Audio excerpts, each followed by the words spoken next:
Honor. Hili linaweza ikawa jina geni kwako, lakini ni jina la kampuni ambayo inatengeneza simu zitwazo Honor. Honor ni kampuni ya pembeni iliyokuwa ikimilikiwa na Huawei miaka 10 iliyopita. Kwa hiyo kama unadhani pengine labda ulikwepa kutumia Huawei ukanunua simu ya Honor, pole sana, umerudi pale pale. So sababu kubwa ninakuletea video hii kwa siku ya leo ni kwa sababu Huawei wameamua kuuza kampuni hii ya Honor. Kuna mengi sana nyuma ya mlango, lakini mpaka uamuzi huu umefika ni kwa sababu ya Marekani. So ipo hivi, Honor wanatoa simu ambazo kwa asilimia kubwa sana zinauzwa Europe, India na baadhi ya nchi za Mashariki ya Kati. So swala la kufungiwa Huawei lili affect biashara zao zote ikiwemo kampuni ya Honor.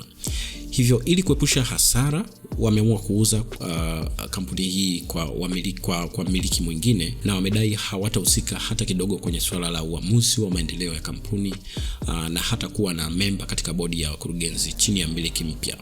So Huawei wameuza brand ya Honor kwa kiasi cha dola za Kimarekani bilioni 15.2 na wamedai pesa yote hii wanaenda kuiwekeza katika swala zima la kutengeneza kampuni yao itakayofanya utafiti na uendeshaji wa semiconductors.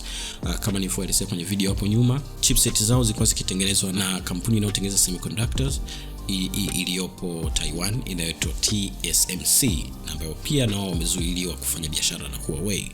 So katika swala la kuuza brand yao ndogo na pesa zote kwenda kuinvest kwenye swala la kuwa na kampuni yao itakuwa inatengeneza semiconductor, ina maana watakuwa huru wa kufanya maamuzi yao wao wenyewe bila kuwa na kizuizi kutoka kwa nchi ya Marekani. Nafikiri kuna video nitawaelezea swala la semiconductor na chipset ambazo zimeaffect biashara ya Huawei. Hata hivyo, baada ya kuuza, naweza kusema ni faida kwa Huawei kwa sababu wao wamepata pesa.